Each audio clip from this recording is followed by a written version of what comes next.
le but visé par l'organisation, c'est d'assister tout justiciable sénégalais. Donc, après notre séjour carcéral à la maison d'arrêt de correction de Ziguinchor, on s'est rendu compte qu'il y a beaucoup de problèmes au sein des maisons d'arrêt et de correction. Donc, on a eu l'idée de consulter des juristes, de consulter des gens de la société civile pour essayer de voir comment mettre en place une organisation qui va atténuer la souffrance des détenus qui sont dans les différentes maisons d'arrêt et de correction, mais aussi essayer de voir les problèmes que nous rencontrons au quotidien, que ce soit dans nos foyers, que ce soit dans les différentes institutions, que ce soit à l'hôpital régional. Donc, essayer de voir comment on va mettre notre apport et notre touche pour essayer de régler ces différents problèmes qui gangrènent la société. C'est une organisation à but non lucratif. Donc, nous avons des bailleurs, nous avons des bonnes volontés.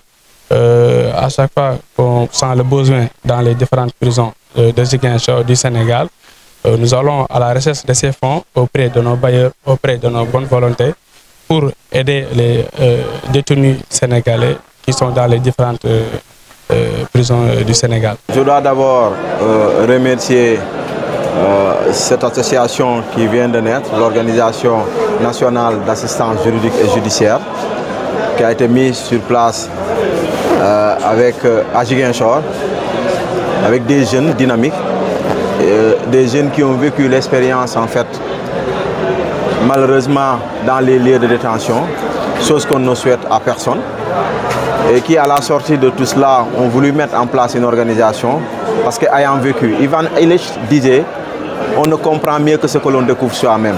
Ils ont découvert les lieux de détention, ils s'en ont sortis idem, mais ils s'en ont sortis avec une expérience qui les a poussés à mettre en place une organisation pareille. Je dirais que c'est une appréciation très très positive que j'ai, une appréciation encore d'autant plus positive parce que je connais ceux qui ont mis en place cette organisation-là. C'est des gens qui se sont battus avant même la mise en place de cette organisation. De 2021 à 2024, ils se sont battus corps et âme pour assister les malades au niveau et les blessés et voir même les familles des disparus au niveau des événements malheureux qu'on a vécu de 2021 à 2024. Et je dirais cette appréciation aussi positive que j'ai eue à leur égard, c'est parce que je les ai vus à l'épreuve. Mais une organisation qui a déjà commencé à faire ses preuves depuis 2021. Et vous avez vu que le président, mon ami et frère Tomboj, est revenu sur certains événements ou certaines, comment on le dit, certaines démarches qu'ils ont eu à faire par rapport à la justice, par rapport à des affaires de justice. Et je dis bien que donc, je dis véritablement que je peux garder espoir par rapport à cette organisation. Vous savez, je l'ai dit tout à l'heure, les gens qui sont dans les lieux de détention n'ont pas demandé à y être. Certains parmi eux, malheureusement, ne voient plus leur famille. Et que donc, il faut dire qu'ils ont besoin véritablement de cette assistance juridique comme judiciaire. Et je sais que mes amis Tom Mbodj et la femme de ses membres ou l'ensemble des sympathisants de cette organisation vont jouer pleinement leur partition par rapport à ces longues détentions préventives. Par rapport à ces gens-là, les conditions dures de détention au niveau des prisons du Sénégal, parce que vous avez entendu qu'il a dit qu'ils vont élargir les champs d'application, ils vont élargir leurs tentacules un peu partout au Sénégal pour assister les détenus. Parce que vous savez, dans ce pays-là, malheureusement, les longues détentions préventives sont des violations flagrantes de ce que l'on appelle des droits des détenus. Un détenu, il perd quelquefois quelques-uns de ses droits, mais il ne perd pas tous ses droits. Donc les droits qu'ils détiennent, on doit les respecter. Et je les invite encore une fois de plus à aller de l'avant, à persévérer dans ce qu'ils vont faire, parce que ça, je l'appelle œuvrer pour Dieu à travers les hommes.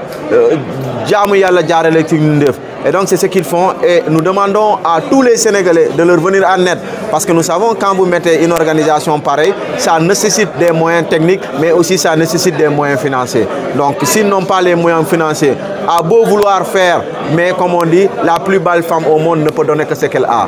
Donc je demande à tout un chacun de mettre du sien pour que cette organisation-là puisse être un peu partout au Sénégal. Parce que les détenus sénégalais souffrent véritablement, souffrent dans les lieux de détention. Aussi bien de part par quelquefois leur proximité avec leurs co-détenus, mais de par leur proximité avec comment on les appelle, les pénitenciers. Donc si cette organisation-là a été mise en place, c'est parce que Tom Mbodj et ses camarades ont compris ce qu'il y a dans les lieux de détention et ils savent véritablement ce qu'ils doivent faire.